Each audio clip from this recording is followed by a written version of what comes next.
तो ये बात मेरे उन भाइयों के लिए जो अब की बार मेरिट लिस्ट में नहीं आ पाए, जो अब की बार मेरिट लिस्ट में चीजों को क्वालिफाई नहीं कर पाए। मेरे दोस्त, एक कहानी के माध्यम से आपको मैं समझाता हूं। पता है, एक आपने नाम सुना होगा यूपीएससी का एग्जाम। एक बच्चा लगातार 4 से 5 साल तक इसकी तैयारी करता रहा, दिल्ली के अंदर वो पढ़ रहा था। जब 4 से 5 साल हो गए, उसका लास्ट अटेम्प्ट होने वाला था, उसने रिजल्ट देखा, तब भी उसको फेलियर का सामना करना पड़ा, तब भी उसका सिलेक्शन नहीं हो पाया। भाई, घर से एक मिडिल क्लास से हमारे और तुम्हारे जैसा बच्चा दिल्ली के अंदर रह के दिन रात पढ़ रहा है 3-4 साल तक। कैसे उसके पिता उसका खर्चा उठा रहे होंगे। वो छत पे गया, छत पे जाकर उसने अपने पिता को कॉल लगाई कि पापा, मैं इस बार भी सिलेक्ट नहीं हो पाया और मैं अपने जीवन को समाप्त करने जा रहा हूं। मुझे आगे आपके सामने मैं किस तरह से आ जाऊंगा, क्योंकि आप मेरे ऊपर इतना पैसा लगा रहे हैं 3-4 साल से।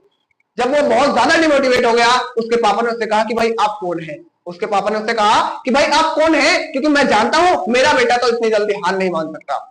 मुझे पता है कि मेरा बेटा मुझे अच्छी तरह जानता है, और मेरे बेटे को ये पता है कि उसका बाप पिछले 30 से 40 साल से उसके लिए दिन दिन रात रात मेहनत करके, सुबह से शाम मेहनत करके, खेतों में जाके हल चला के एक एक पाई को जोड़ रहा है। और एक एक पाई को इसलिए जोड़ रहा है जिससे कल के दिन को मेरा बेटा सफल होकर मेरे सामने आए। और मैं मानता हूं कि मेरा बेटा 2 बार फेल होगा, 4 बार फेल होगा, लेकिन कहीं ना कहीं हो सकता है उसके नसीब में जो हो ही ना, हो सकता है भगवान ने उसके लिए कुछ और अच्छा सोचा हो। देखो, कहते हैं ना, नसीब, हालांकि नसीब को कोई नहीं जानता कितना है, कितने परसेंट किसके लिए है, लेकिन कहीं ना कहीं तो मायने रखता है ना मेरे भाई। कहीं ना कहीं तो भगवान ही ये आपको विश्वास रखता है कि हो सकता है आपके लिए चीज ना रही हो।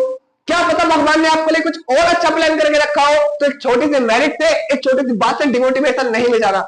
एक बार आपको ध्यान रखना है कि पता है, जब बैल आक्रमण करता है ना, जब बैल हमला करता है, सांड जो होता है ना आपके बड़े बड़े, जब वो हमला करते हैं तो पहले 2 कदम पीछे हटते हैं, और उसके बाद उनका जो बाल होता है ना, वो पहले से 100 गुना ज्यादा होता है। इस बात को आप ध्यान रखिएगा। तो आप इस बात से बिल्कुल मत घबराइए कि इस बार सिलेक्ट आपका नहीं हो पाया, इस बार आपका सिलेक्शन नहीं हो पाया। बिल्कुल इस बात को दिमाग में मत रखिए। बस इतना सोचिए, अगर आप फेलियर हुए हैं, आपने फेलियर का सामना किया है, तो आपकी कमी कहां पर रह गई, किस जगह, किस पॉइंट पे आपने गलती की कि आप आगे उस गलती को ना करें। मैं गारंटी देता हूं, मेरे गाइडेंस से, मेरे हिसाब से अगर चलोगे ना, बहुत जल्दी जॉब को ले जाओगे और बहुत जल्दी अपने जीवन में अपने माता पिता को वो खुशी दोगे। जो आपने पता ना, आपने एक चीज देखी होगी, अगर आप लगभग रास्ते में लगातार जा रहे हैं, आपने घर आकर अपने पापा से बताना है पापा मेरा सिलेक्शन हो गया, अगर पापा उस टाइम चौखट से बाहर निकल रहे होंगे ना, तो उनका सीना लगभग 2 फीट बढ़ गया होगा। पूरा अंदर फीलिंग, रियल में तो नहीं बढ़ता, लेकिन फीलिंग तो इतनी तगड़ी आ रही होगी कि हाँ, आज मैं इस गांव में, इस क्षेत्र में अपना सिर उठा के और छाती चौड़ी चक्कर के चलने के लायक मेरे बेटे ने बना दिया।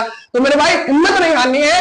अगर फेलियर हुए हैं, दोबारा से स्टार्ट करना है। आपने सुना होगा ना, रिस्टार्ट करोगे तो बड़ा अच्छा करोगे। आपने सुना होगा फोन को भी अपडेट किया जाता है, उसका सब कुछ खत्म कर दिया जाता है एक बार, लेकिन दोबारा उसमें और अच्छी चीजें आती हैं, नए नए वर्जन आते हैं। तो मेरे भाई, दोबारा से स्टार्ट करते हैं। आइए मेरे साथ चलेंगे सफलता की दौड़ पर।